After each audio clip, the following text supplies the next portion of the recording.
La fe católica,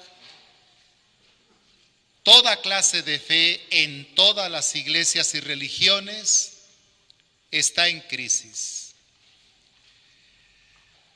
Quizá una de las cosas que la pandemia está descubriendo y haciéndonos ver es la fortaleza de nuestra fe.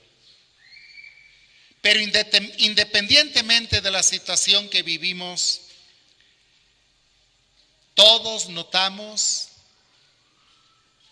cómo el testimonio de la fe, hablemos de nuestra Iglesia Católica, cada vez deja más que desear. Leía yo en estos días, por ejemplo, que en Costa Rica, hace 5 años el 90% en el censo decía que era católico y ahora solamente el 50%. En América Latina en general, la religión católica va a la baja, no solo en las estadísticas, también en el testimonio de vida. ¿Cuál es la primera causa? En mi opinión, vivimos una religión con muchas costumbres religiosas, con muchos ritos y celebraciones, pero con muy poco Jesús en nuestras vidas, con muy poco evangelio en nuestras vidas. Los ritos y las costumbres con el tiempo pierden valor en las nuevas generaciones. Les pudieron decir mucho a los abuelos y antepasados, a las nuevas generaciones ya no. Si no nos empeñamos en la Iglesia Católica en enseñar a Jesucristo más, en mostrar que el Evangelio es vida,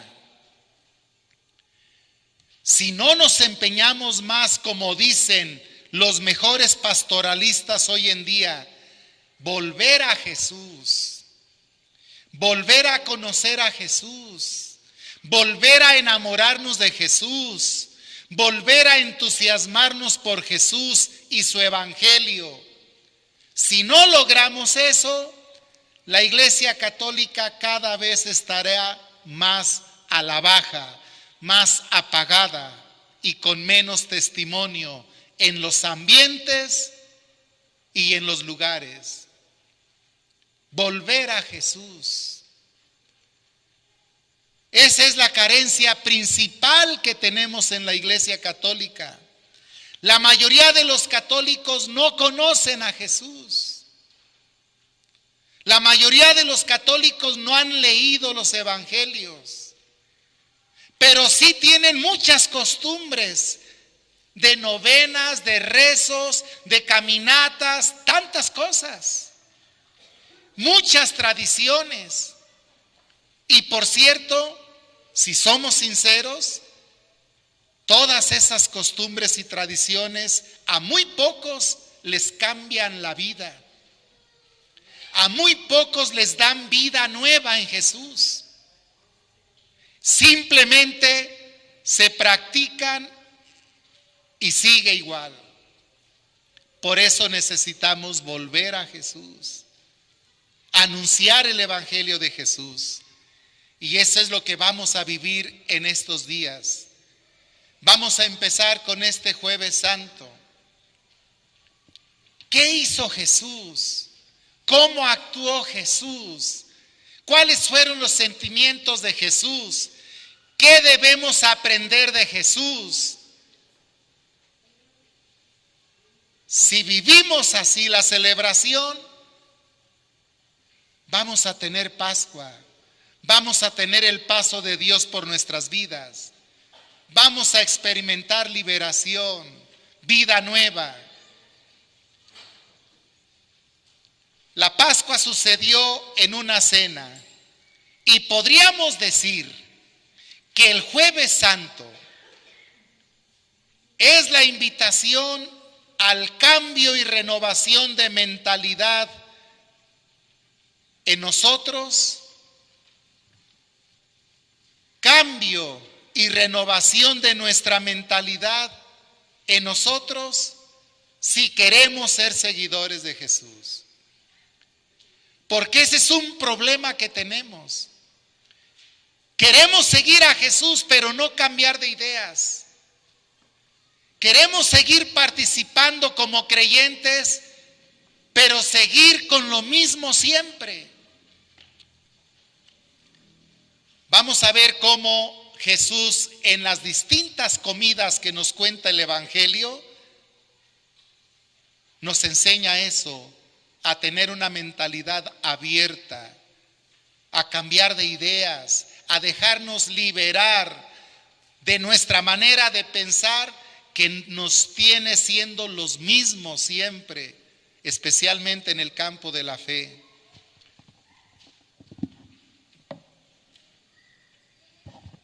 Lo voy a ir leyendo y comentando brevemente para que las ideas queden bien precisas. Jesús convivía con la gente en comidas, rompiendo normas y costumbres de su ambiente religioso. Las comidas siempre han significado encuentro, acogida, deseos de compartir la palabra y el alimento, convivencia y amistad. Jesús lo expresó en la cena de Pascua el primer Jueves Santo, cuando dijo a sus apóstoles: llegada la hora, Jesús se sentó a la mesa con sus discípulos y les dijo: cuánto he deseado celebrar esta Pascua con ustedes antes de morir. Lucas capítulo 22, verso 14. Jesús no excluyó a nadie de su mesa. No tiene prejuicios sociales ni étnicos, ni morales, ni religiosos, ni litúrgicos siquiera. Jesús se siente y lo sienten fraternal y con cariño para todos sus hermanos, invitados al banquete del reino, buenos y malos. Como enseña la parábola de la boda del hijo del rey, que nos cuenta Mateo en el capítulo 22 y Lucas en el capítulo 14. Dice la parábola: los criados salieron a los caminos y reunieron a todos los que encontraron, malos y buenos, y la sala se llenó de invitados. Pero su invitación final es al banquete eterno en el cielo con Él. Por eso nos invita a conocerle y seguirle. En ese mismo relato de la parábola dice que el dueño de la fiesta, de la boda, al ver a uno que no iba vestido con el traje indicado, le dice: amigo, ¿cómo has entrado aquí sin traje de boda? Lo que nos quiere decir es que todos debemos esforzarnos en estar en sintonía con Jesús y su evangelio. Alguien que no está en sintonía con Jesús y su evangelio no tiene el traje indicado para las bodas del Cordero, para estar en la presencia de Dios siempre. Los evangelios nos muestran estas actitudes de Jesús en sus comidas. Veamos su actitud en algunas de ellas. Por ejemplo, en la multiplicación de los panes, ¿qué comidón fue ese? ¿A cuánto les dio de comer Jesús? Algunos miles de hombres, sin contar las mujeres y los niños. Jesús toma el pan, lo bendice, lo reparte por medio de sus discípulos, sin distinciones ni marginación alguna por sexo, origen o credo, ante una gran multitud. Claro que los ricos no fueron los primeros que se sentaron, porque ni siquiera mesas hubo.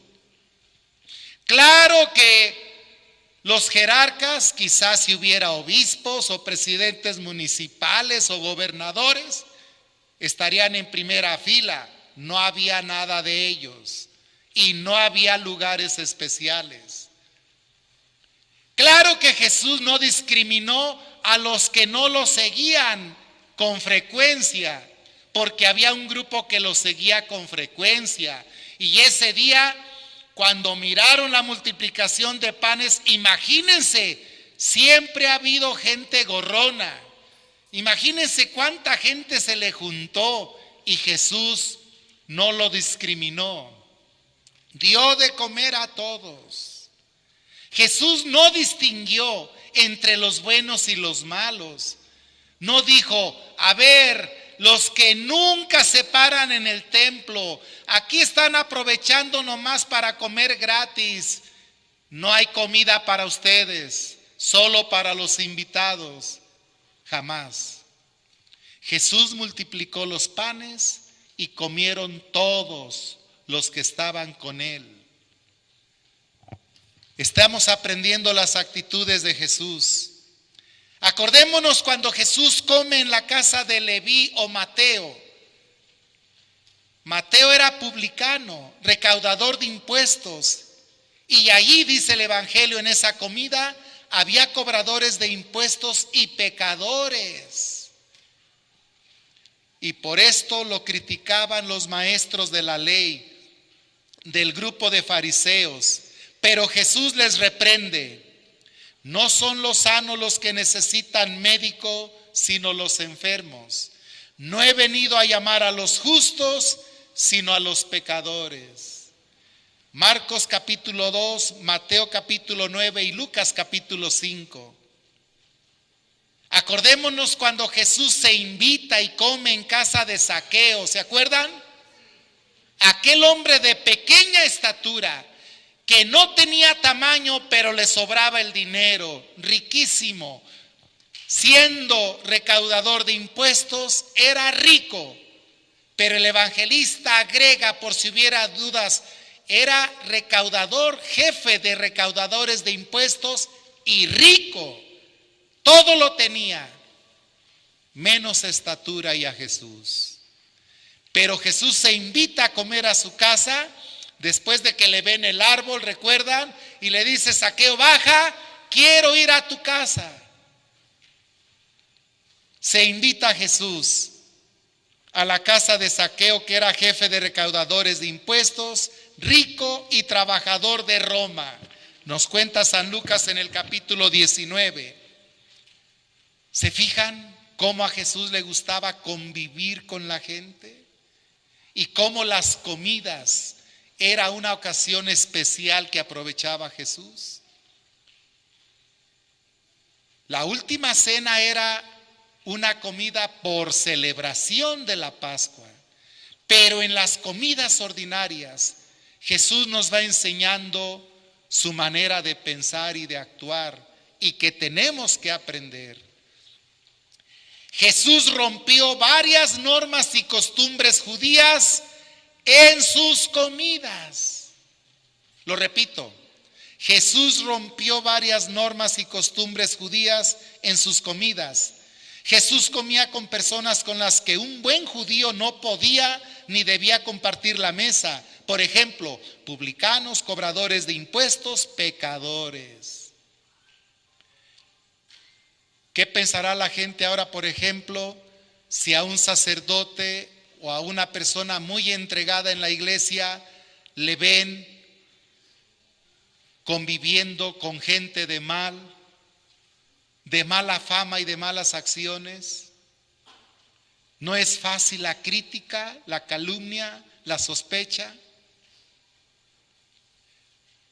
No se nos es tan fácil cuando vemos a un sacerdote, a una persona entregada en la parroquia, con malas compañías, luego hacer juicios a la ligera, sospechas a la ligera, sin saber las intenciones y propósitos de esa convivencia, de esa relación. Por eso Jesús caía mal y era criticado por los fariseos y los líderes religiosos judíos, porque ellos no se juntaban con esta gentuza, porque la consideraban gente pecadora, que de por sí lo era, pero rechazada por Dios por vivir en pecado. Esa era la imagen equivocada que tenían de Dios. Imagínense, llega Jesús contando la parábola de la oveja perdida, que el buen pastor deja las 99 que se sienten buenas y va a buscar la perdida, o sea, a los malos, a los pecadores. Jesús contándoles esas parábolas a quienes se creen muy buenos y rechazan a los malos. Por eso Jesús no caía bien y era rechazado. No cuadraba con sus ideas religiosas, no cuadraba con el Dios en el que ellos creían.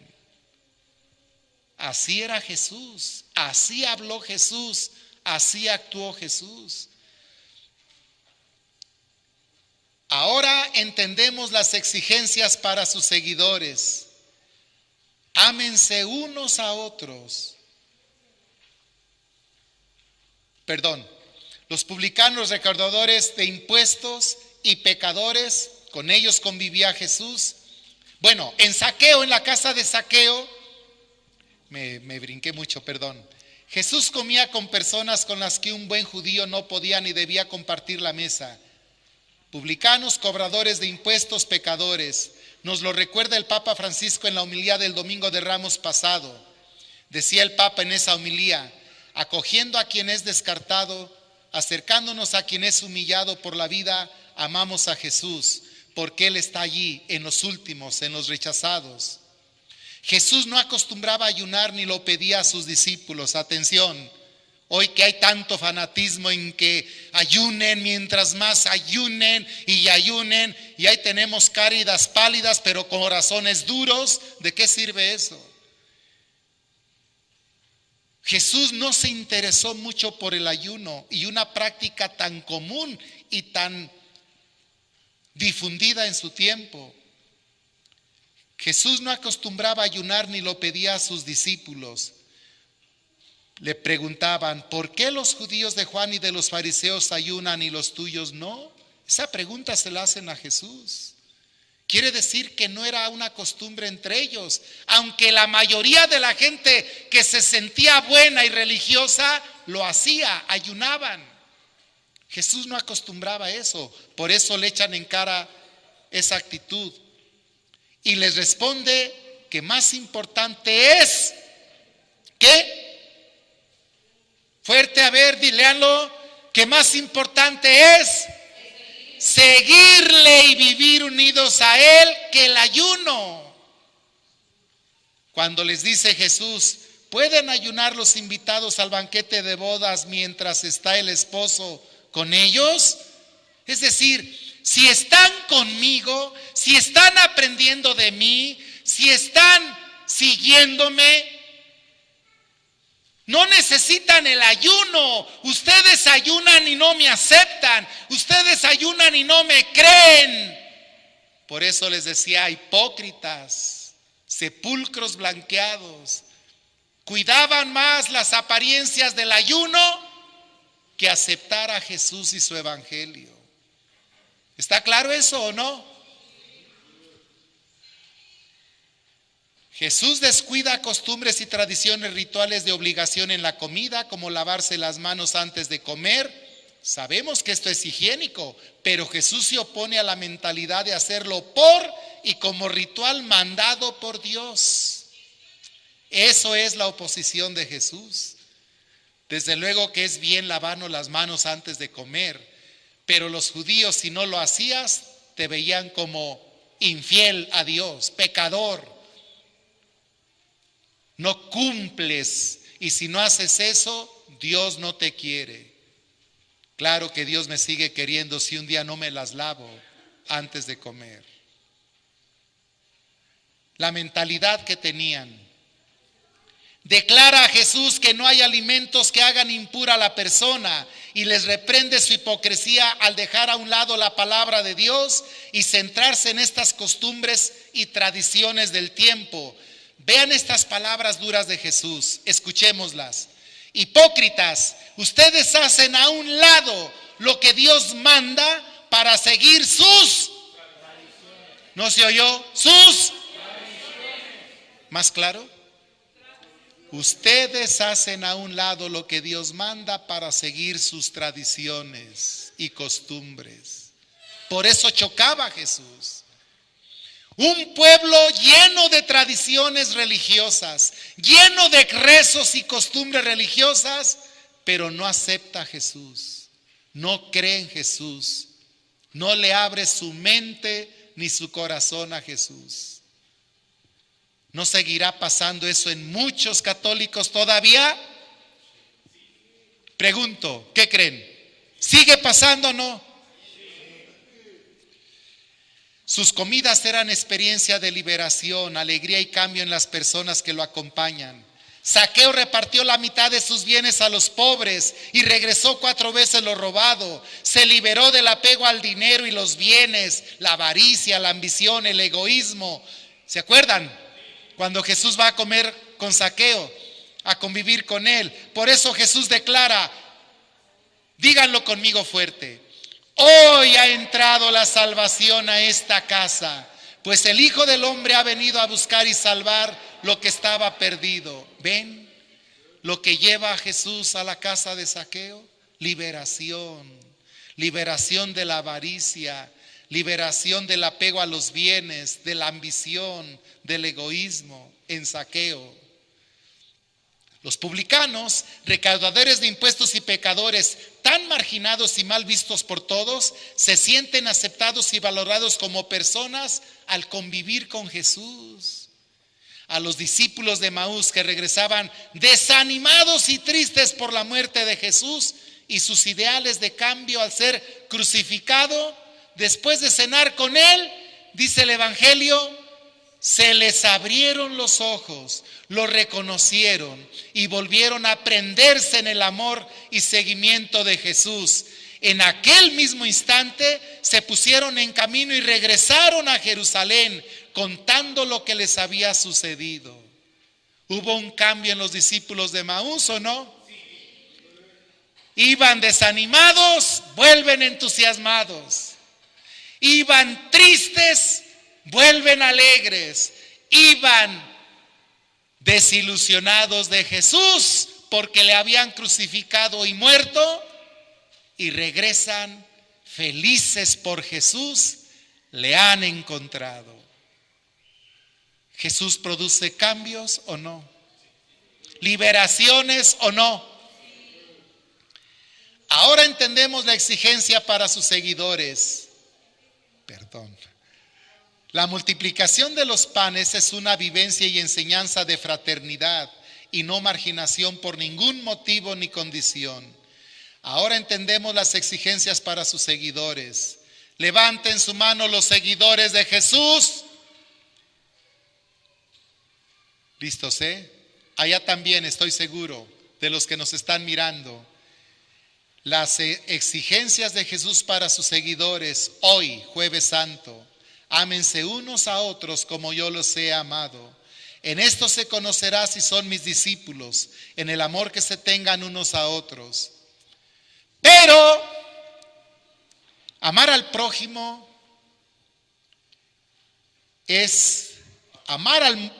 fácil es fácil. Amar al prójimo difícil es difícil. Todos tenemos prójimos fáciles, pero también prójimos difíciles. ¿O alguien tiene solo prójimos fáciles? Nadie. Familiares fáciles y familiares difíciles. Vecinos fáciles y vecinos difíciles. Siempre. Amar al prójimo fácil es fácil. Nos la llevamos bien, convivimos, platicamos. Eso es fácil. Amar al prójimo difícil es difícil porque consiste en no rechazarlo ni condenarlo. No rechazarlo ni condenarlo. Ningún prójimo, familiar, vecino, por difícil que sea, como seguidores de Jesús no debemos rechazarlo ni condenarlo. Rechazarlo, ¿qué quiere decir? ¿En qué sentido? Esto debe quedar muy claro. En el sentido de que Si tiene una necesidad en la que solo tú le puedes ayudar,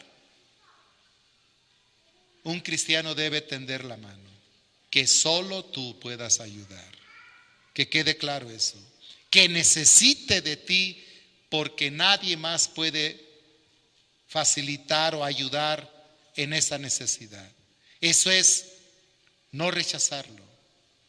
No rechazarlo no quiere decir que, entonces venga el abrazo, el saludo. No. No rechazarlo. Si en una necesidad tú puedes hacer algo por su bien, hazlo, por su bien, siempre. Lo vamos a ver ahorita. No rechazarlo ni condenarlo. A nosotros no nos toca condenar, ni juzgar, solo a Dios, porque solo Él nos conoce a fondo y como somos. Pero, así como no debemos rechazarlo ni condenarlo, tampoco debemos aceptar ni facilitar su maldad, sino darle buen ejemplo e invitarle a rechazar el mal y aceptar el bien, siendo mejor cada día, proponiéndose seguir a Jesús. Esto debe quedarnos muy claro. Cuando me busque, porque puede haber prójimos difíciles con los que lo mejor es la sana distancia, como hacemos ahora con el virus. Sana distancia con los prójimos que son difíciles, que nos dañan, que nos lastiman en la relación. Sana distancia. Pero si un día necesitan de nosotros, ayudarles en lo que podamos, que solo podamos ayudar nosotros. Y en esa ayuda, invitarles a que sigan a Cristo, a que busquen a Dios, a que cambien sus vidas. Ese es el bien mejor que les podemos desear. Y no quiere decir que porque les ayudamos, todo va a volver como antes y nos van a seguir lastimando, nos van a seguir dañando. No. Si se convierten a Jesús de corazón, si cambian sus vidas y dejan que Dios les cambie, otra situación puede surgir en la relación. Pero mientras se mantenga esa relación dañina, la sana distancia será lo mejor siempre. ¿Queda claro eso? Sí. Finalmente, pues, así era Jesús en las comidas. ¿Cómo ven? Eso dejaba Jesús en las comidas. Jesús en las comidas, ¿le abría los ojos a la gente o no? ¿Le daba liberación? ¿Le ayudaba a cambiar de ideas? ¿Le mostraba un Dios diferente? Todo eso era Jesús.